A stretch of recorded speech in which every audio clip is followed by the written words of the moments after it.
আজ দেখাচ্ছি বাসি ভাতের হলুদ পোলাও রেসিপিটি। নমস্কার, আমি বনশ্রী। আমার শ্রী রান্নাঘরে আপনাদের সকলকে জানাই সাদর আমন্ত্রণ। আমি এখানে নিয়ে নিয়েছি মোটামুটি ৩ জনের মতো। এই যে ভাতের পরিমাণটা নিয়েছি এটা বাসি ভাত। আমি ফ্রিজে রেখে দিয়েছিলাম। এতে কিন্তু কোনো রকম জল দিইনি বা কিচ্ছু করিনি। খালি ভাতটা ঠান্ডা করে ফ্রিজে রেখে দিয়েছিলাম। ২ ঘন্টা আগে এটাকে বার করে নিয়েছি। দেখুন কিরকম ঝরঝরে। ভাতটা কিন্তু কোনোভাবেই যেন গলা না হয়। এরকম একটা ছাড়া, ছাড়া ঝরঝরে ভাত হতে হবে এই রেসিপির জন্য। আর যাদের কাছে ফ্রিজ নেই তারা এমনি ভাতটাকে কোনো চুবড়ি বা ঝাড়ি চাপা দিয়ে রেখেও কিন্তু এই রেসিপিটা করতে পারেন। আমি গ্যাস জ্বালিয়ে গ্যাসটা একদম লোতে করে দিয়ে একটা কড়া বসিয়ে এখানে ৫ চামচের মতো সাদা তেল দিয়ে দিলাম। আপনারা চাইলে ঘিও করতে পারেন, কিন্তু আমি একদম নর্মাল ঘরোয়া করছি তাই সাদা তেল দিয়ে করলাম। দিয়ে দিলাম ২ মুঠো চীনাবাদাম। চীনাবাদামটাকেও আমি লো ফ্লেমে একটু ভালো করে ভেজে নেব। চীনাবাদামের জায়গায় আপনারা চাইলে কাজু বাদামের ব্যবহারও করতে পারেন, কিন্তু ওই যে বললাম আমি একদম সাধারণভাবে করছি, যেহেতু বাসি ভাতের পোলাও তাই চীনাবাদামের ব্যবহার করলাম।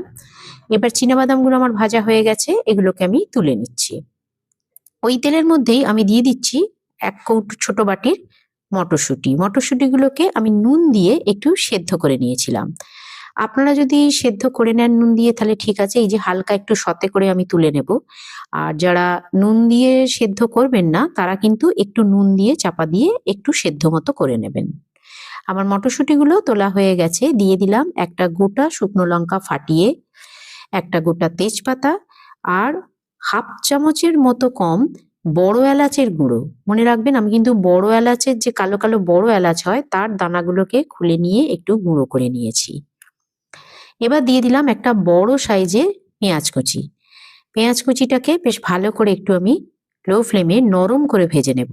কোনো হার্ড বা কড়া করে কিন্তু ভাজবো না, একটু নরম মতো ভাজবো সুন্দরভাবে। আচ্ছা, আপনারা চাইলে কিন্তু এখানে রসুন কুচি, আদা কুচির ব্যবহারও করতে পারেন, কিন্তু আমি এখানে রসুন কুচি, আদা কুচি কিছু দিলাম না।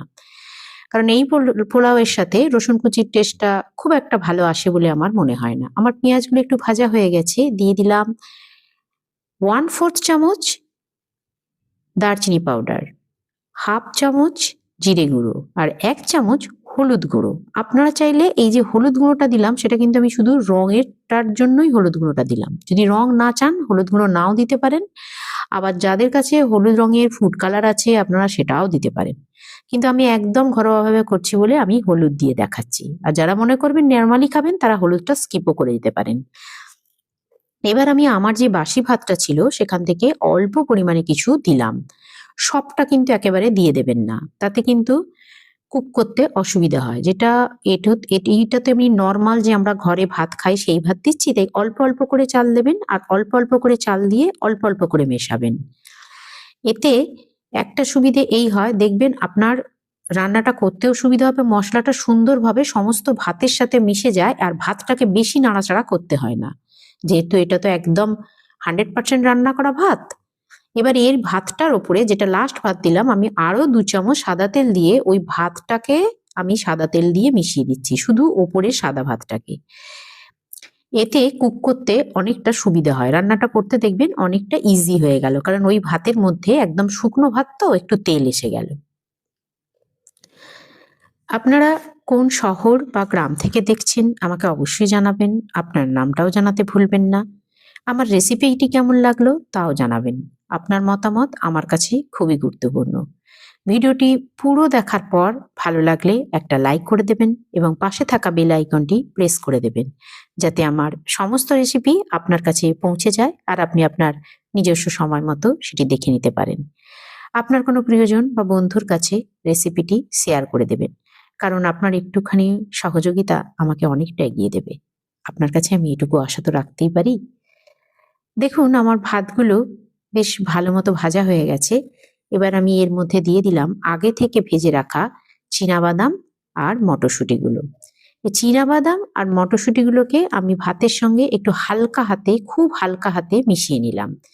এবারে আমি দিয়ে দিচ্ছি স্বাদ অনুযায়ী নুন। আপনারা যে পরিমাণে ভাত রান্না করবেন সেই পরিমাণ অনুযায়ী মশলাগুলো কমিয়ে বাড়িয়ে নেবেন। আমি কিন্তু মোটামুটি ৩ জনের মতো দিলাম। আপনারা যেরকম পরিমাণে খাবেন সেই রকম পরিমাণে মশলাটা বাড়িয়ে নেবেন। পোলাও একটু মিষ্টি মিষ্টি ভালো লাগে, তাই আমি এখানে অল্প করে আমাদের স্বাদ অনুযায়ী চিনি দিলাম। আপনারা আপনাদের স্বাদ অনুযায়ী চিনি দেবেন, যদি না দিতে চান দেবেন না। তবে একটা কথা আমি অনেক রেসিপিতে বলি যে চিনির বদলে গুড় ব্যবহার করবেন, কিন্তু পোলাও ফ্রাইড রাইসে কখনোই চিনির বদলে গুড় ব্যবহার করবেন না, তাহলে কিন্তু স্বাদ একদমই ভালো হয় না। তাই অবশ্যই চিনি দিলে দেবেন, না হলে দেবেন না। এবার আমি এখানে দিয়ে দেব অল্প 1 চামচ ছোট এলাচের গুঁড়ো। ছোট এলাচের গুঁড়ো দিলে ফ্লেভারটা খুব ভালো হয়।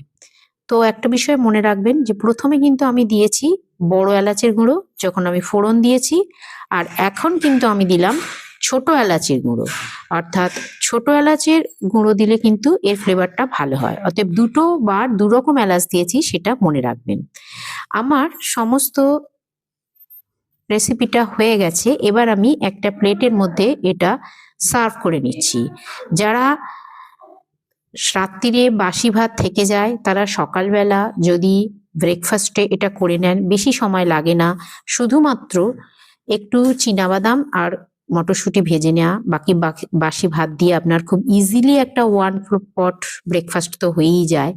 এছাড়াও যদি আপনারা দুপুরবেলা এটা বাসি ভাত থাকে, দুপুরে বা রাতের ডিনারেও এইভাবে পোলাও তৈরি করে নিতে পারেন।